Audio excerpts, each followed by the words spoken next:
Elon മസ്കിന്റെ ഉപഗ്രഹ internet സേവനമായ സ്റ്റാർലിങ്കിന് ഇന്ത്യയിൽ പ്രവർത്തനാനുമതി. ഇന്ത്യയെ സംബന്ധിച്ചിടത്തോളം സാറ്റലൈറ്റ് ഇന്റർനെറ്റ് സേവനം എന്തൊക്കെ മാറ്റങ്ങളാണ് കൊണ്ടുവരിക എന്ന് നമുക്ക് നോക്കാം.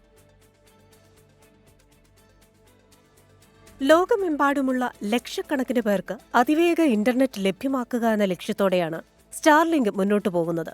ഭൂമിയുടെ താഴ്ന്ന ഭ്രമണപഥത്തിൽ വിന്യസിച്ചിട്ടുള്ള 7556 ചെറു ഉപഗ്രഹങ്ങൾ വഴിയാണ് സ്റ്റാർലിങ്ക് ഇന്റർനെറ്റ് സേവനം നൽകുന്നത്. അധികം വൈകാതെ ഇത് 12,000 ചെറു ഉപഗ്രഹങ്ങളായി വർദ്ധിപ്പിക്കും.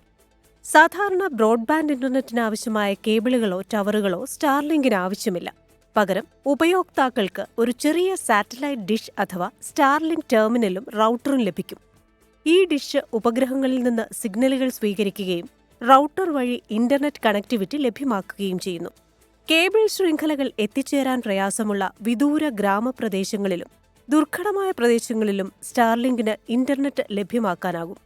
220 Mbps വരെ വേഗത സ്റ്റാർലിങ്ക് വാഗ്ദാനം ചെയ്യുന്നു. പ്രകൃതി ദുരന്തങ്ങൾ കാരണം സാധാരണ ഇന്റർനെറ്റ് ശൃംഖലകൾ തകരുമ്പോൾ സ്റ്റാർലിങ്ക് പോലുള്ള സാറ്റലൈറ്റ് ഇന്റർനെറ്റ് സംവിധാനം നിർണായകമാകും. എന്നാൽ സ്റ്റാർലിങ്ക് സേവനങ്ങളുടെ പ്രാരംഭ ചെലവ് കൂടുതലായിരിക്കും. ഡിഷിനും റൗട്ടറിനും ഏകദേശം 25,000 മുതൽ 35,000 രൂപ വരെ വില വരും. പ്രതിമാസ പ്ലാനുകൾക്കും നിലവിലെ ബ്രോഡ്ബാൻഡ് സേവനങ്ങളെക്കാൾ ഉയർന്ന നിരക്കാണ് പ്രതീക്ഷിക്കുന്നത്. സാധാരണക്കാർക്ക് താങ്ങാനാകുന്ന നിലയിൽ സ്റ്റാർലിങ്ക് സേവനങ്ങൾ ലഭ്യമാക്കുമോ എന്നതിനെ ആശ്രയിച്ചിരിക്കും അതിന്റെ യഥാർത്ഥ വിജയം. വൺവെബ്, റിലയൻസ് ജിയോ തുടങ്ങിയ കമ്പനികൾക്ക് ശേഷം ഇന്ത്യയിൽ സാറ്റലൈറ്റ് ഇന്റർനെറ്റ് സേവനം നൽകാൻ അനുമതി ലഭിക്കുന്ന മൂന്നാമത്തെ കമ്പനിയാണ് സ്റ്റാർലിങ്ക്. Research desk 24.